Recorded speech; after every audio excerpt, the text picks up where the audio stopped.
L'ammoniac est une molécule importante pour les engrais, mais il n'est pas épandu directement dans les champs. Il est d'abord rendu plus stable et plus facilement absorbé par les plantes si on le fait réagir avec de l'acide nitrique pour produire du nitrate d'ammonium. Un composé ionique fait d'ions d'ammonium chargés positivement et d'ions de nitrate chargés négativement. Le nitrate d'ammonium peut former plusieurs arrangements cristallins différents et est soumis à plusieurs réactions de décomposition. Avant que le nitrate puisse être utilisé comme engrais, ils doivent être dissous dans l'eau. Il est très soluble, mais il lui faut un peu d'énergie pour se décomposer en ses ions. L'énergie nécessaire à la réaction provient de la chaleur de l'environnement, et le conteneur de réaction est donc froid au toucher. Vous l'avez peut-être ressenti vous-même si vous avez déjà utilisé une poche froide chimique. Les réactions chimiques qui extraient de la chaleur de leur environnement sont appelées réactions endothermiques.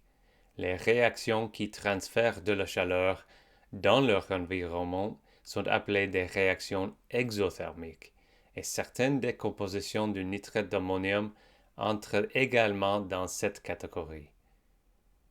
En soi, le nitrate d'ammonium n'est pas inflammable et il est insensible à tous les chocs sauf les plus extrêmes. Mais à des températures élevées, l'équilibre commence à inverser la formation.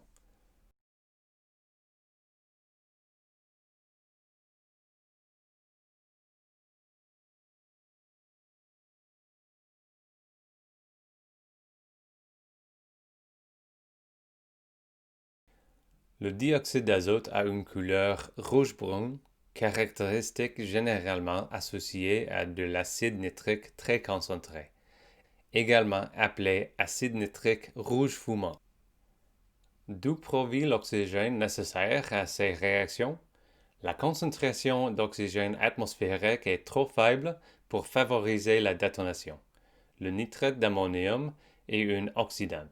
Lors de la détonation, il subit une autre réaction de décomposition. Les détonations réelles libèrent tellement d'énergie qu'elles produisent un éventail de molécules et d'ions beaucoup plus large que celui qui est montré ici. Mais ce modèle simplifié nous permet de calculer une réaction globale qui produit et chauffe rapidement 13 molécules de gaz pour 4 moles de matière initiale solide.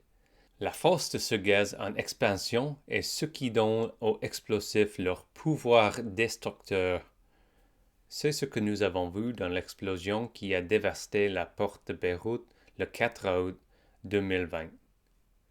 L'onde de choc en expansion comprime l'humidité de l'air, créant un nuage circulaire. Le colonne montant de gaz rouge semble être du dioxyde d'azote et indique comme source du nitrate d'ammonium pur.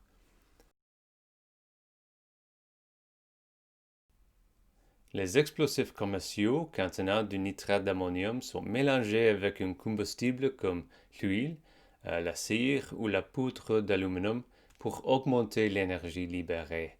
C'est l'explosif le plus utilisé dans le monde pour les mines et les démolitions car il s'agit d'un solide stable, généralement sans danger pour la manipulation. C'est cette même propriété qui le rend populaire pour les usages agricoles, qui explique pourquoi il est transporté et stocké à la tonne et pourquoi il est impliqué dans certains des plus graves accidents industriels.